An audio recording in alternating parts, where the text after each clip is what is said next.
What's up, guys? Hope you're having an amazing day. I spent the last hour draining what's underneath the trampoline. There's a lot of water that comes when it rains. So yeah, I spent the last 2 hours draining the trampoline, and today I'm going to teach you how to do a backflip within 30 minutes.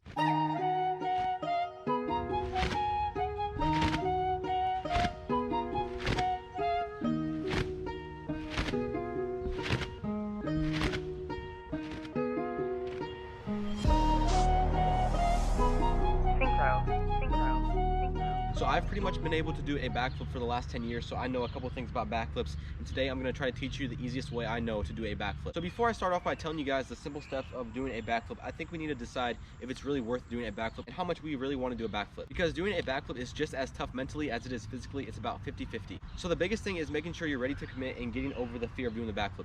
So after you do that, here are the steps of doing a backflip. Now before you do any flips on the trampoline, you're definitely going to want to make sure you stretch a lot so you don't pull anything. So the first thing is knowing that you can get high enough to do a backflip. You really don't need to get very high to do a backflip, maybe 1 or 2 feet off the ground. But yeah, the most important thing is definitely making sure you get high enough to do a backflip. So I'm going to show you guys how high I mean. So all you really need is this.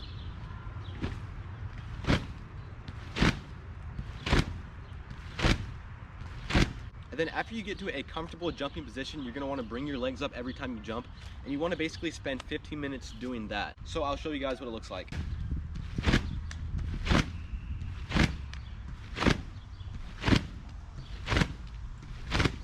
So tucking is the most important thing of a backflip. You want to make sure you bring your legs up when you're jumping, and that's what creates the rotation. But after you spend 15 minutes doing that, you're going to want to spend 10 minutes jumping up on your back. And I will show you guys what I mean.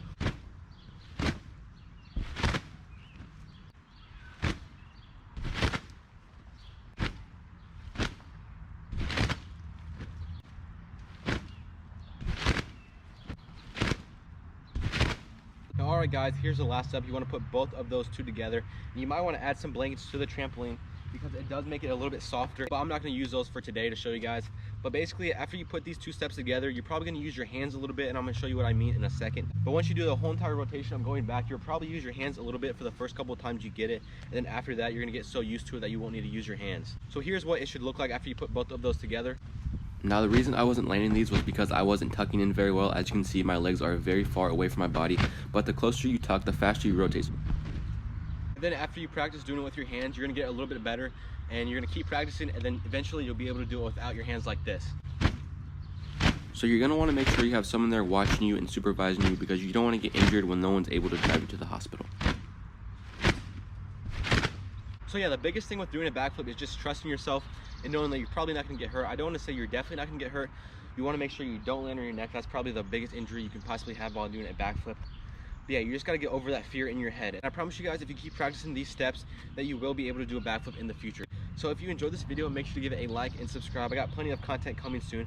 I can do some more tutorials. I know how to do a front flip, a back flip, a double front flip, a Cody, and right now I'm learning how to do a double back flip, so that should be a cool video. So yeah, stay safe and stay blessed. I'll see you next time.